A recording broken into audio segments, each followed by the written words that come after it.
Antonio Bellini was the most feared man in the entire city. Men twice his size flinched when he raised his voice. Rival bosses paid tribute just to stay on his good side. Grown men who had killed without blinking would not dare look him in the eye. For 15 years, no one had ever seen Antonio Bellini cry. Not once. Not even at his own mother's funeral. But on an ordinary afternoon, standing in the middle of a crowded airport terminal, the most feared man in the city broke down in tears in front of complete strangers. Because across the terminal, holding tightly to a woman's hand, stood a little girl with his mother's smile and his family's birthmark on her wrist. A daughter he never knew existed. 5 years of her life gone, stolen from him by lies he never questioned. And the woman holding her hand was the only woman Antonio Bellini had ever loved.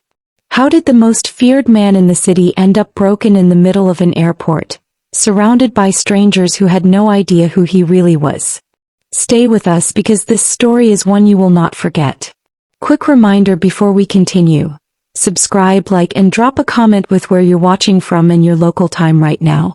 Now let's get into the story. This is how it all started. Antonio Bellini stood inside Leonardo da Vinci Airport in Rome, waiting for a private flight to Milan that had been delayed by nearly 2 hours. He was a tall man in his early 40s, with dark hair combed back and eyes that had seen more violence than any man should.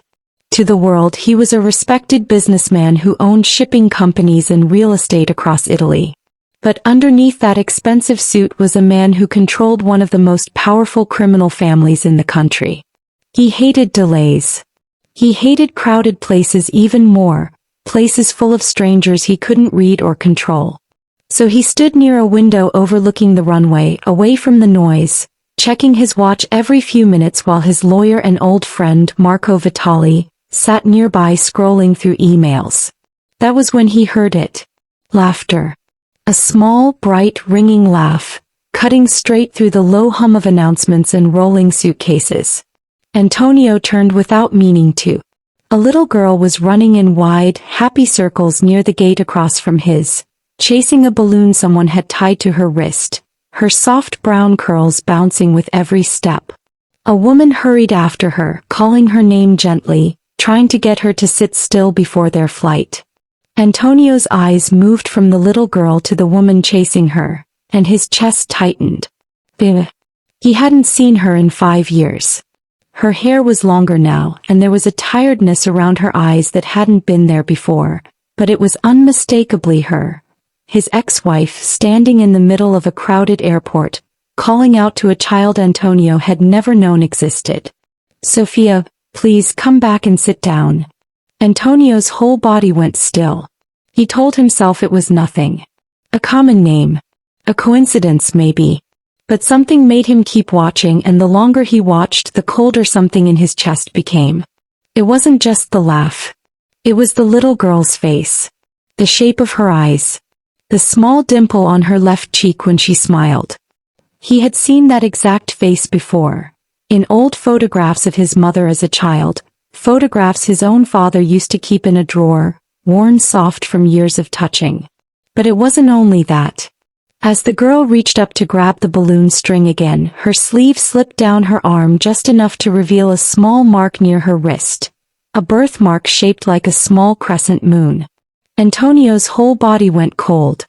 Every man in his family carried that same mark. His father had it. His grandfather had it. Antonio himself had it, hidden beneath his watch, right at this very moment. Antonio grabbed the arm of the man sitting beside him. "Marco," he said, his voice tight. "That's Bianca. My ex-wife. Find out who the little girl is. Her name, her age. Now." Marco looked up from his phone, following his gaze, then frowned. "Antonio, it's probably just a niece or a friend's kid. Why would?" "Now, Marco." Something in Antonio's tone made Marco stop arguing. He got up quietly and walked toward the gate desk, using an old trick from years of doing background checks. A quiet word, a slipped bill, a question about the family boarding for Naples. He returned 5 minutes later, his face pale. "Her name is Sophia," Marco said quietly, leaning close so no one else could hear. Sofia Russo. The floor seemed to tilt beneath Antonio's feet. Bianca's name. His ex-wife's name. How old is she? Antonio asked, though some part of him already knew the answer before Marco spoke it. 5, Marco said. She just turned 5 last month. Antonio did the math in his head, though he didn't need to. 5 years ago was exactly when his marriage to Bianca had ended. Exactly when she had walked out of his life with nothing but a signed piece of paper and a look of pain in her eyes that he had spent 5 years trying to forget. He stood frozen at the window as the boarding call for Bianca's flight echoed through the terminal, watching Sofia take her mother's hand and disappear through the gate. Everyone else in that terminal saw a mother and daughter heading off on a trip. Antonio saw a stranger who might be his daughter. A person he had never met, never held, never known existed. To understand what happened that night, we need to go back 5 years earlier to the beginning of the end. Antonio Bellini and Bianca Russo had been married for 4 years before everything fell apart. Their love story was not what people expected from a man like Antonio. He had grown up inside the family business, trained since childhood to be cold, calculating, and untouchable. But Bianca was different. She was a nurse who had treated Antonio's mother during her final illness. She had no interest in his money or his power. She saw the man underneath the reputation, and somehow that broke through every wall he had built. They married quietly, away from cameras and rival families, in a small chapel outside Florence. For a while, it seemed like Antonio Bellini, feared boss of the Bellini family, had found something the criminal world couldn't touch. But the criminal world always finds a way in. One evening, Antonio's most trusted man, Lorenzo Morelli, came to him with photographs. Bianca meeting secretly with Carlo Esposito, the head of a rival family that had been at war with the Bellinis for over a decade. Phone records showing calls between Bianca and Carlo's people, late at night, sometimes lasting over an hour. Bank statements showing large sums of money moving out of Bianca's personal account into accounts Antonio didn't recognize. Lorenzo had placed the photographs on the desk one by one, his face grim, his voice heavy with what looked like reluctant sorrow. "I didn't want to be the one to tell you this, Antonio," Lorenzo had said. "But you deserve to know. She's meeting with Carlo. She's giving him money. I don't know what she's promised him or what she's told him about us, but this isn't a coincidence." Antonio remembered that night with painful clarity, sitting alone in his study for hours, staring at those photographs, refusing to believe what his eyes were showing him. He had confronted Bianca that same night. "Explain this to me," he had said, throwing the photographs onto the kitchen table. "Explain to me why my wife is meeting with the man who tried to have me killed 3 years ago." Bianca had stared at the photographs, her face draining of all color. And then she had done something that broke Antonio's heart more than anything else could have. She said nothing. She didn't explain. She didn't deny it. She simply looked at him with tears in her eyes and said, "I can't tell you why, Antonio. Please, just trust me." But trust, in Antonio's world, was a currency that had already been spent. He had grown up watching men die because they trusted the wrong person. He couldn't survive on blind faith, not even for the woman he loved. "If you can't tell me the truth," he had said quietly, "then we have nothing left to talk about." 2 weeks later, Bianca signed the divorce papers without a fight. She didn't ask for money. She didn't ask for anything from the Bellini estate. She simply signed her name, picked up a single suitcase and walked out of the only home she had known for 4 years. Antonio told himself he was relieved. He told himself he had been right to end it before she could hurt him further. But every night for 5 years, some part of him lay awake wondering what she had been about to say before she chose silence instead. Now, standing in that airport, staring at a 5-year-old girl with his mother's smile and his family's birthmark, Antonio finally understood. She hadn't been silent because she had nothing to say. She had been silent because the truth was something she couldn't risk saying out loud. Antonio didn't sleep that night. By morning he had already given Marco a list of instructions. "I want everything," Antonio said, pacing his office as the sun rose over the city. "Where she lives. Where she works. Who she talks to. I want a DNA test done quietly without her knowing. I need to know if that girl is mine." "Antonio," Marco said carefully, "if this is true, if this child really is your daughter, you understand what that means. It means Bianca hid a pregnancy from you. It means she raised your daughter alone for 5 years while you thought she betrayed you." "I know what it means," Antonio said, his jaw tight. "That's exactly why I need to know the truth before I do anything else." The DNA test took 11 days.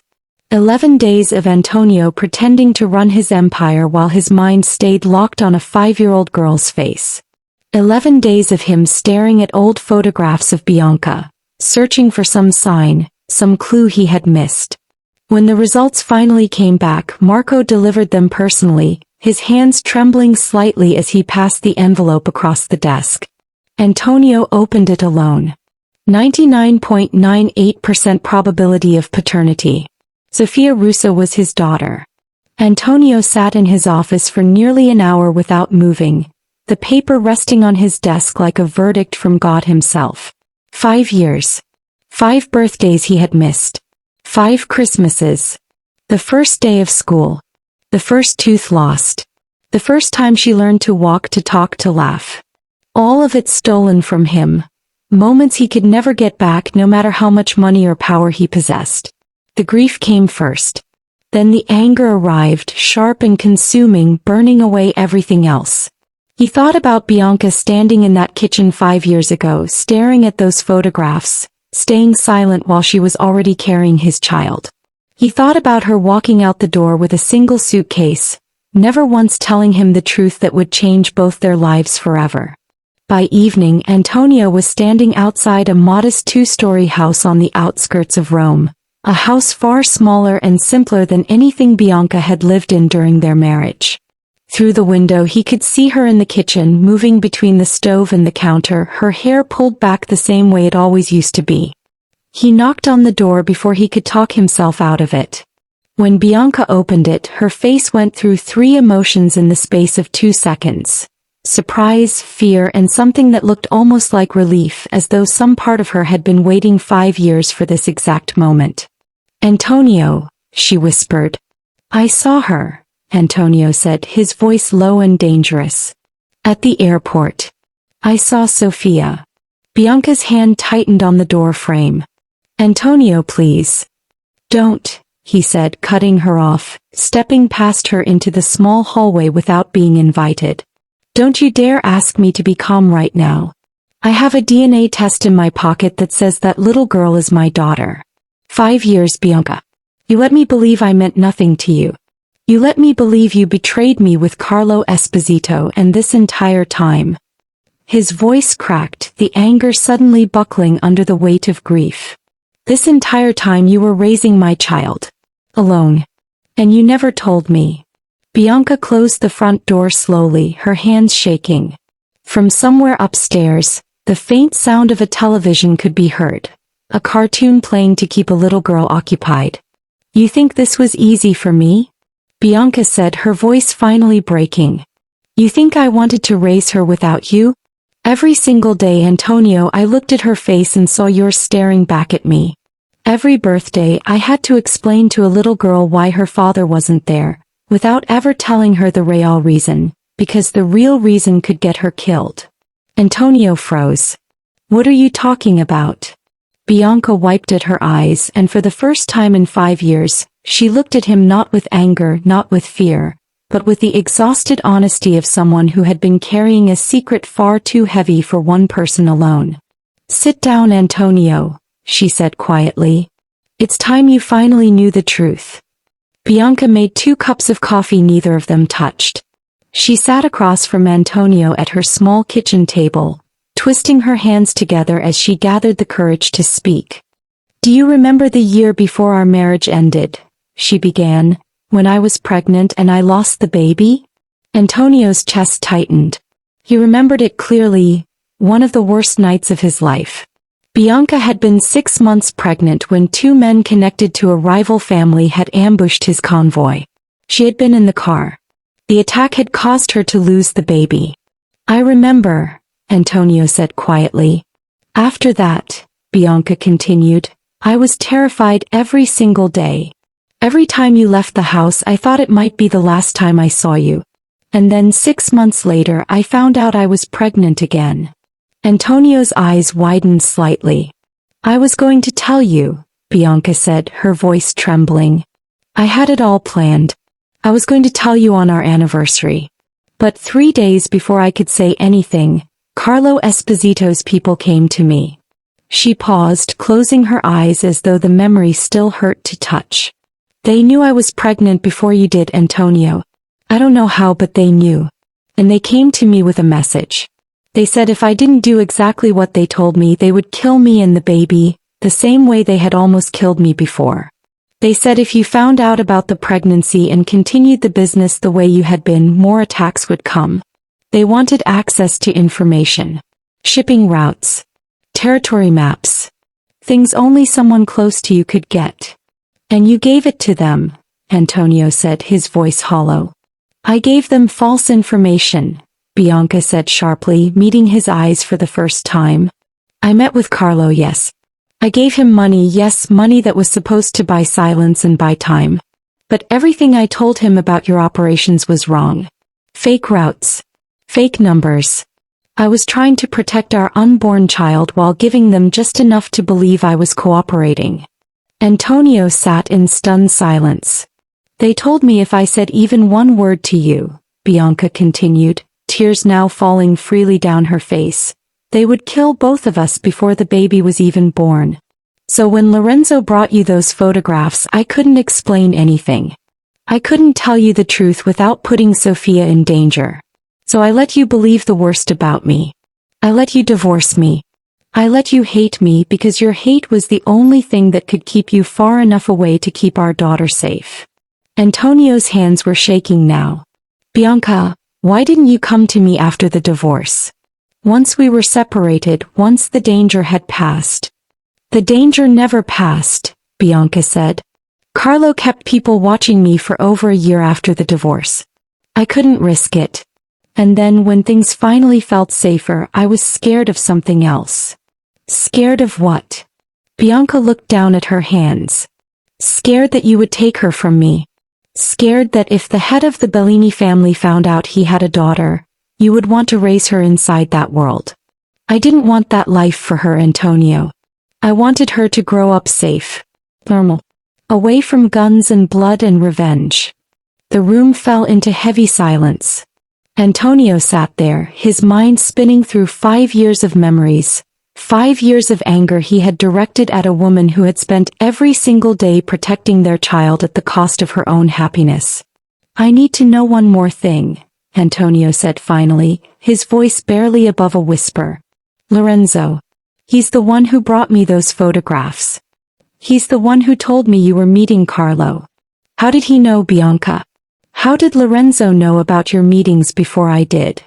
Bianca's face changed. A flicker of something Antonio hadn't expected passed over her features. Confusion mixed with a slow, dawning horror.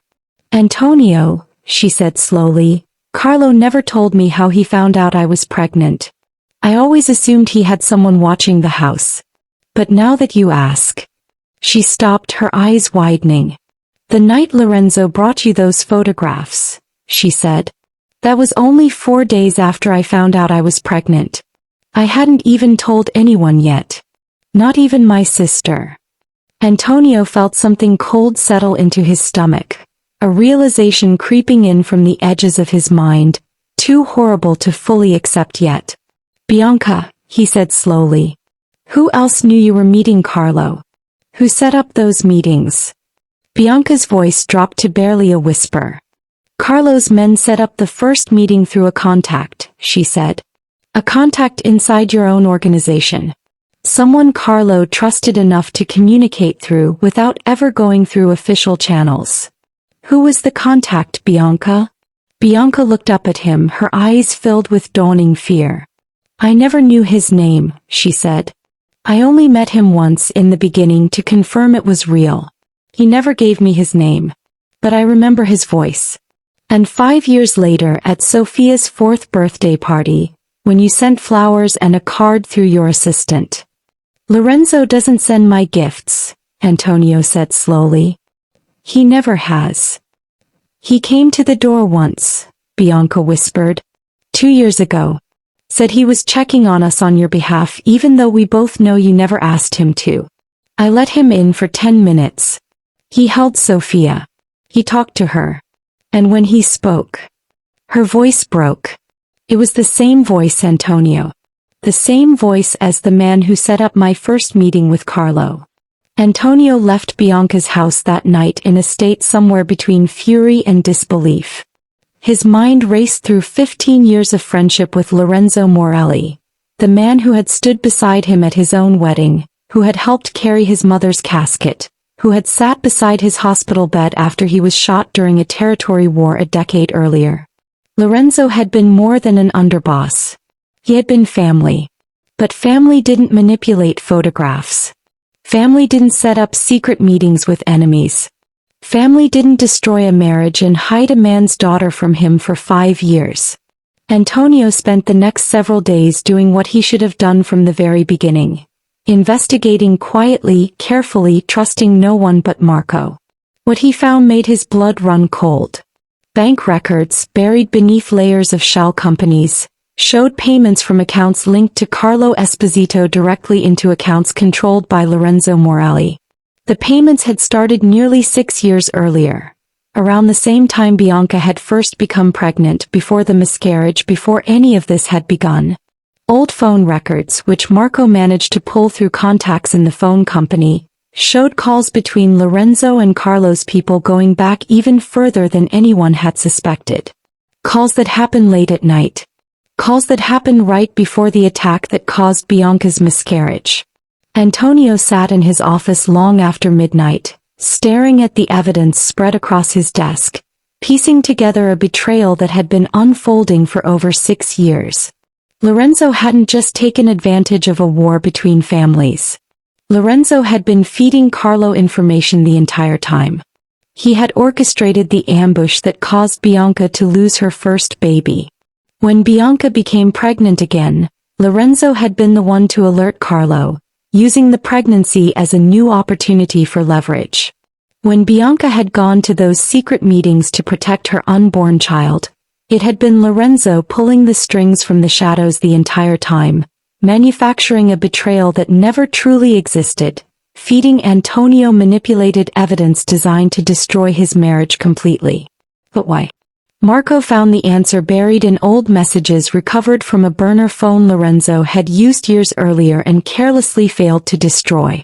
Messages between Lorenzo and a private investigator he had hired long before the divorce, asking for information on Bianca's schedule, her habits, her routines. And then one message that made everything horribly clear. She was always too good for him. He doesn't deserve someone like her. When this is over, she'll finally see who really protects her. Antonio stared at those words until they blurred together on the screen. Lorenzo hadn't destroyed his marriage out of jealousy over power or business. He had done it because he wanted Bianca for himself. He had spent years manipulating events from behind the scenes, orchestrating an attack that nearly killed her and their unborn child, then using her desperate attempt to protect her second pregnancy as the very weapon that would separate her from Antonio forever.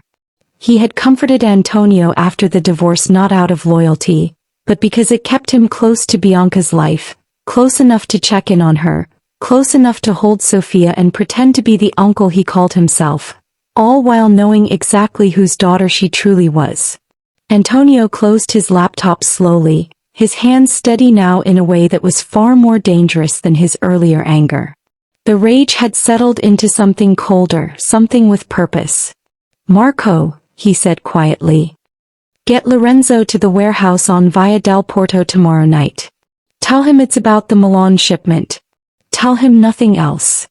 The warehouse was empty except for a single light hanging above a metal table, exactly the way Antonio had arranged it. Lorenzo walked in exactly on time, his usual confident smile in place, completely unaware of what was waiting for him. "Antonio," Lorenzo said, spreading his arms in greeting. "You could have just called me about the shipment. What's with all the mystery?" Antonio stood on the far side of the table, his face unreadable, a manila folder resting beneath his hand. "Sit down, Lorenzo." Something in Antonio's voice made Lorenzo's smile falter slightly, but he sat, still trying to maintain his composure. "I found her, Lorenzo," Antonio said quietly. "Sofia. My daughter." Lorenzo's face went carefully blank. "Your daughter? Antonio, what are you talking about?"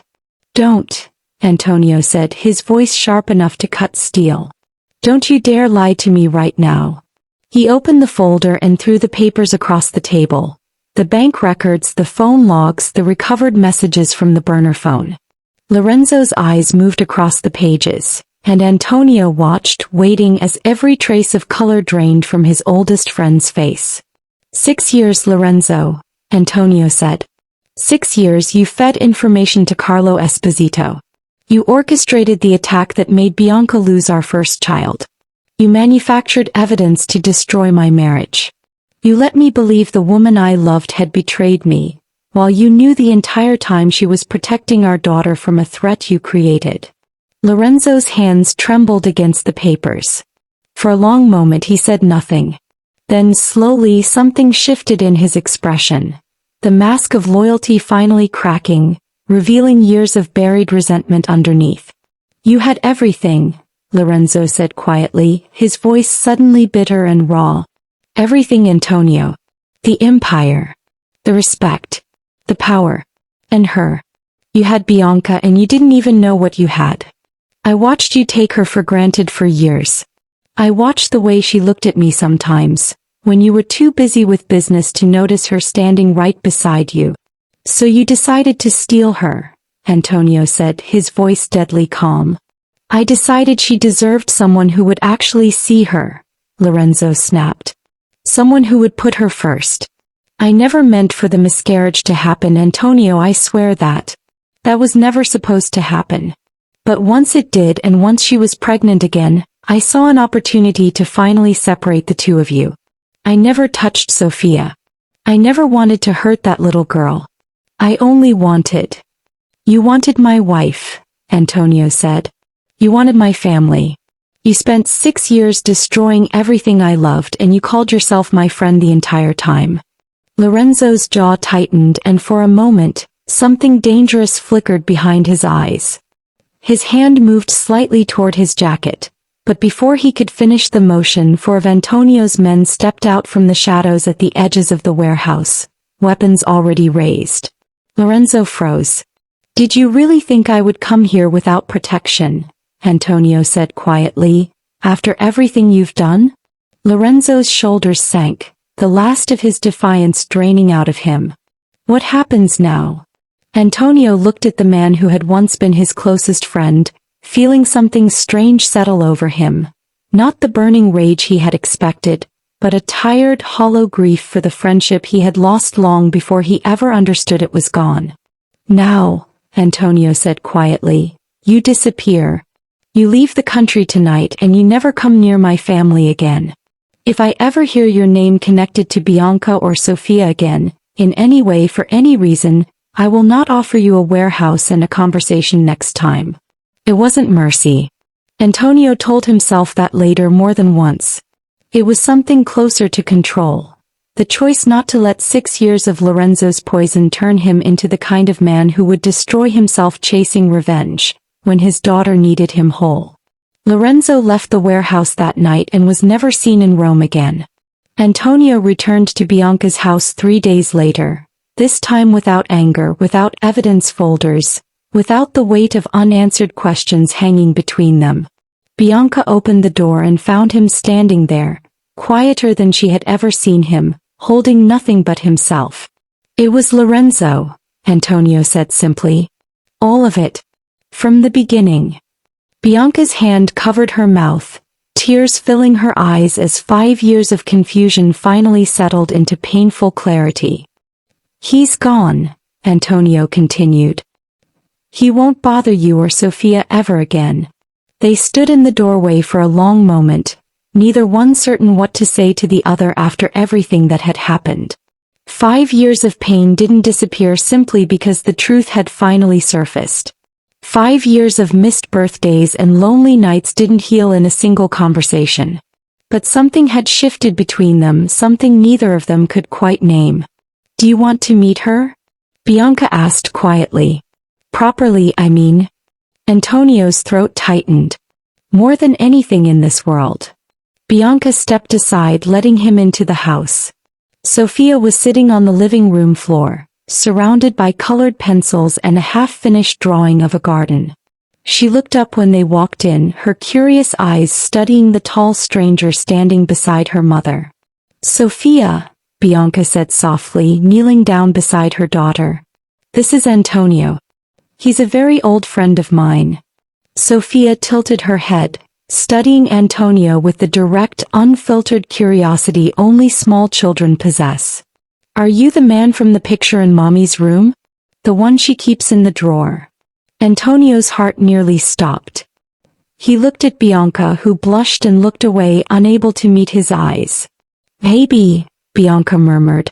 Sofia stood up and walked closer, tilting her head to study Antonio's face carefully, the way children do when they're trying to solve a puzzle no adult has explained to them. You have the same smile as me, Sofia said simply, as though it were the most obvious thing in the world. Antonio knelt down slowly until he was eye level with his daughter for the very first time in her life. His hands were shaking, but his voice came out steady. I like your drawing, he said softly. Is that a garden? Sofia nodded eagerly, all shyness forgotten, already launching into an excited explanation of every flower she had drawn and what color each one was supposed to be. Antonio listened to every word as though it were the most important information he had ever received in his life, because in many ways, it was. Weeks passed. Antonio visited every day, slowly building the relationship that 5 years of lies had stolen from him. He learned Sofia's favorite cartoons, her favorite foods, the specific way she liked her hair braided before school. Every small detail felt like a treasure he had been robbed of and was finally reclaiming, piece by piece.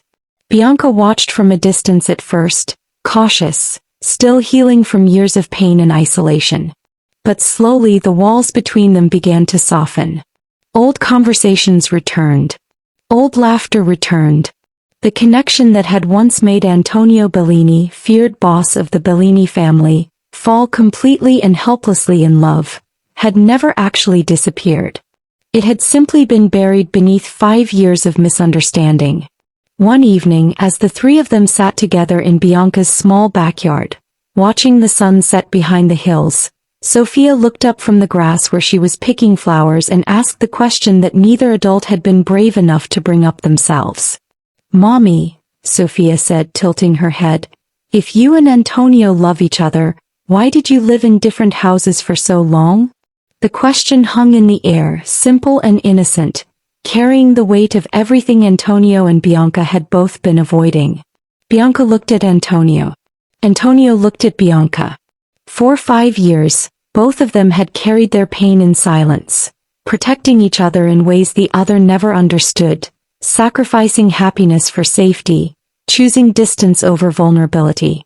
Sometimes, grown-ups make mistakes, Antonio said slowly, reaching for Bianca's hand across the small space between them. Sometimes the people who love each other the most end up hurting each other the most too without meaning to. But that doesn't mean the love ever goes away. Bianca's fingers curled around his, 5 years of distance finally closing in a single quiet gesture. Does that mean you're going to live together now? Sofia asked, completely unbothered by the emotional weight of the moment, already moving on to practical 5-year-old concerns. Because I want a room with a window that faces the garden. Antonio laughed, a real, genuine laugh, something he hadn't felt in years. I think that can be arranged, he said. Months later, Antonio Bellini stood in the kitchen of a new house, one chosen carefully by all three of them, with a garden view exactly as Sophia had requested. The scars of the past 5 years hadn't disappeared completely. Trust, once broken, takes time to fully rebuild, and both Antonio and Bianca understood this better than anyone. But every evening when Sophia ran through the front door after school, dropping her backpack by the entrance and immediately launching into a story about her day, Antonio felt something in his chest settle into place, something that had been missing for 5 long years. That evening, as Bianca prepared dinner and Sophia sat at the table drawing another picture, this time of their new house, Antonio stood by the window watching the last light of evening fade over the garden. "Antonio," Bianca called from the kitchen, "can you check if Lorenzo ever sent that birthday card he promised Sophia last year? I found an old one in a drawer and wasn't sure if we should keep it or throw it away." Antonio turned slowly from the window, his expression calm, almost gentle. "Throw it away," he said quietly. "He won't be sending any more." Bianca simply nodded, returning to the stove without a second thought, unaware of the full weight behind those simple words, unaware of exactly what "won't be sending any more" truly meant. Only Antonio understood the real answer hidden beneath his calm, ordinary tone. A tone that sounded, to anyone listening, like nothing more than a man discussing an old, forgotten birthday card. If you enjoyed this story, don't forget to subscribe, hit that like button, and leave a comment telling us what you learned from this story. Turn on notifications so you never miss the next one.